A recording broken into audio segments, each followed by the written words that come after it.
Olá, tudo bem?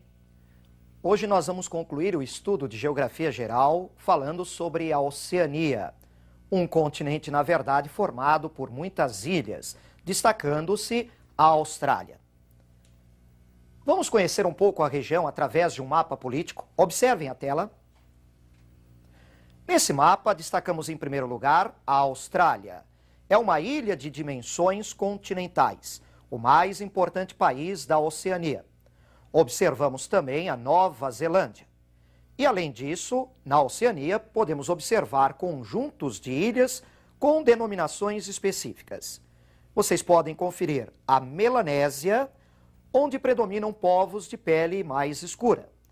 A Micronésia, arquipélagos formados por ilhas muito pequenas.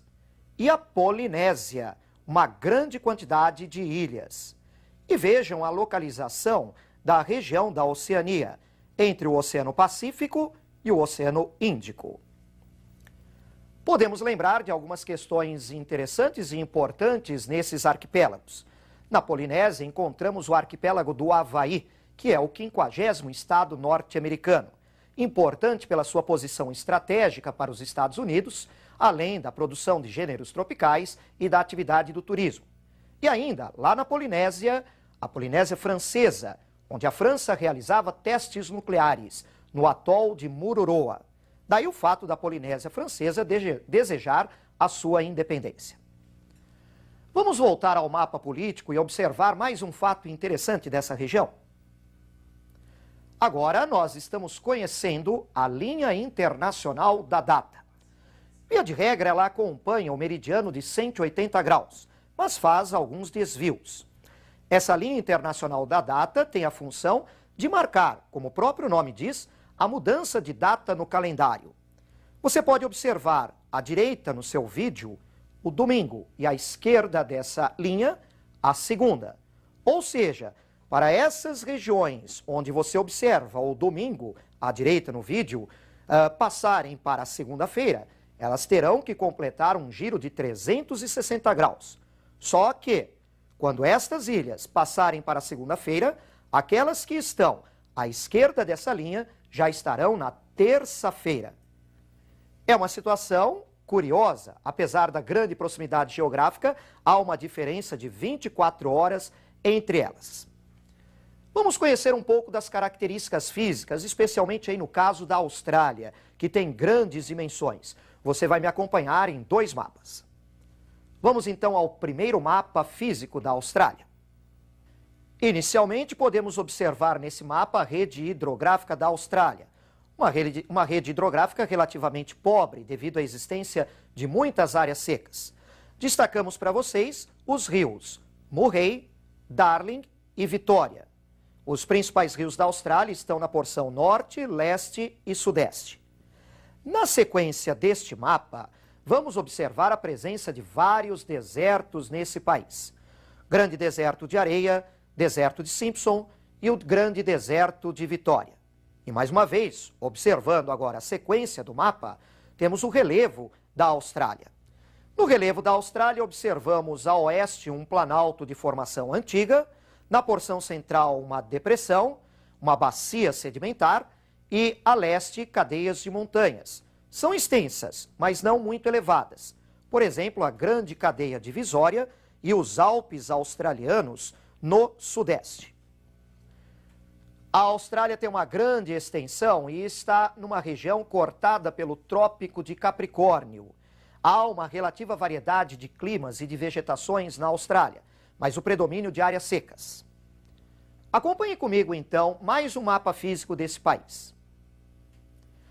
Observem a presença de climas e de vegetações na Austrália. Na sua porção norte e nordeste, o clima tropical com a presença de florestas tropicais. No oeste, do centro para o oeste da Austrália, observamos um grande domínio do clima árido com a presença de xerófitas e estepes.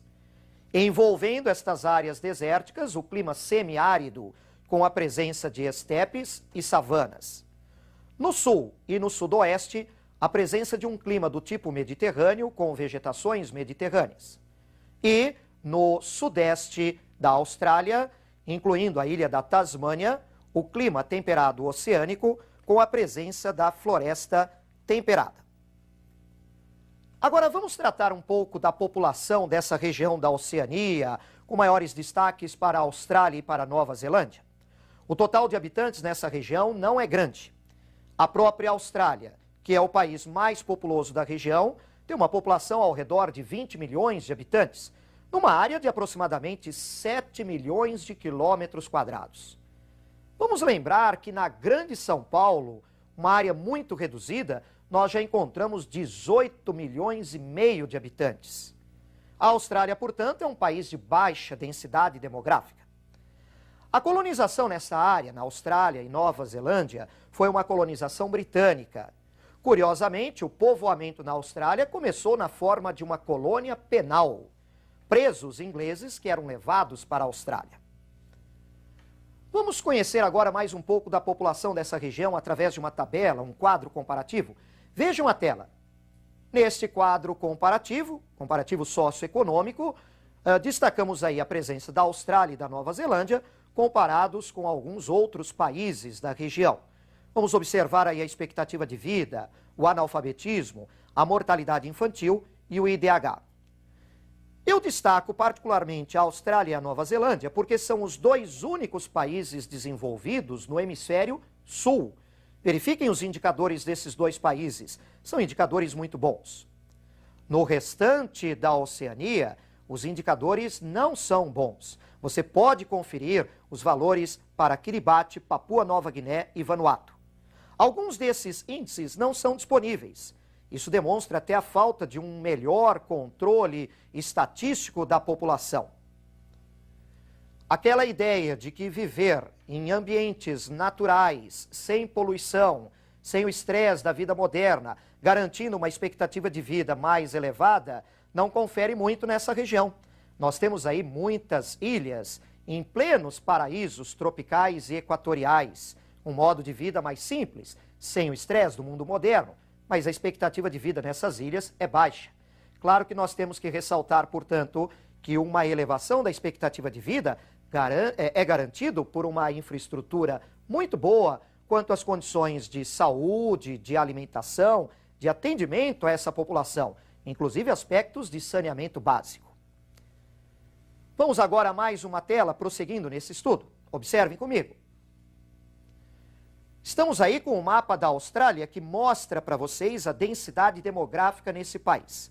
As áreas mais ocupadas na Austrália estão situadas principalmente no leste e no sudeste. Aí estão as cidades mais importantes e algumas aglomerações no sul e no sudoeste. Mas observem especialmente a grande área clara neste mapa da Austrália. São áreas de baixíssima densidade demográfica. Devemos lembrar também que tanto no caso da Austrália quanto no caso da Nova Zelândia, as suas populações nativas foram muito dizimadas, exterminadas no processo de povoamento com o colonizador europeu. Vamos lembrar da população maori na Nova Zelândia e dos aborígenes na Austrália. Agora vamos conhecer algumas curiosidades e alguns detalhes dessa região da Oceania. Observem comigo a próxima tela. Nós estamos conhecendo um país que é realmente uma curiosidade nessa região, Nauru. Observem as informações de Nauru ao lado do mapa. Um país muito pequeno, 21,2 quilômetros quadrados de área apenas, com uma população muito reduzida, 12 mil habitantes. Essa população de Nauru, ela está concentrada junto ao seu litoral, junto à orla marítima. Esse país, Nauru, quase na linha do Equador, tem como grande riqueza natural jazidas de fosfato. Nauru vive da exploração e da exportação desse fosfato. Só que a exploração desse fosfato está tornando esse território inabitável e incultivável. Tudo o que Nauru necessita tem que ser importado, até mesmo água potável. Nauru tem uma das rendas per capita mais elevadas na Oceania, mas esse aparente paraíso tem os seus dias contados. Como o fosfato não é renovável, assim que ele terminar, terá terminado a única fonte de renda de Nauru. Agora, é muito importante lembrarmos da economia da Austrália e da Nova Zelândia. São os dois países mais importantes dessa região. Então, observem comigo a próxima tela. Vamos conferir alguns destaques da economia da Nova Zelândia. A Nova Zelândia tem como base de sua economia a pecuária e a agricultura. A pecuária é muito importante, com a criação de ovinos e bovinos, principalmente ovinos. Na agricultura, podemos destacar a produção de cereais e de batata. Alguns centros industriais. A Nova Zelândia não é um país muito industrializado, mas tem destaques na siderurgia, na produção de alumínio, na carne, lã e laticínios. E ainda a produção de carvão e as atividades pesqueiras. A economia da Austrália é muito maior, é a principal nessa região. Vamos então conferir alguns destaques desse país? Observem comigo a próxima tela. Na economia da Austrália, podemos destacar também a pecuária, com a criação de bovinos e ovinos. Na agricultura, cereais, cana e frutas. Nas regiões tropicais, no norte e nordeste, uma produção que compete com as exportações brasileiras. No setor industrial, lembrando que a Austrália é o país mais industrializado da região, indústrias leves, indústrias de bens de consumo, além da presença da siderurgia, metalurgia e do setor automobilístico. Um item importante na economia da Austrália é a produção mineral, alguns minérios inclusive exportados. O minério de ferro, o carvão, a bauxita e o petróleo. Na indústria australiana, nós observamos muitos investimentos estrangeiros, investimentos japoneses, norte-americanos, britânicos. Tanto a Austrália quanto a Nova Zelândia participam de blocos importantes. Esses dois países participam da Comunidade Britânica de Nações e também participam do bloco da APEC. A produção da Austrália e da Nova Zelândia, em grande parte exportada, tem como parceiros principais o próprio Japão, a Europa e a América do Norte. E para finalizarmos, precisamos lembrar de uma outra atividade que se destaca nessa região, que é o turismo. Vários países dessa região, várias ilhas, recebem turistas. Evidentemente, são locais muito bonitos. Estamos assim concluindo na aula de hoje o conhecimento sobre geografia geral. Itens importantes para o seu vestibular em todas as aulas que desenvolvemos. Um grande abraço para você. Eu te encontro na nossa próxima aula. Até mais.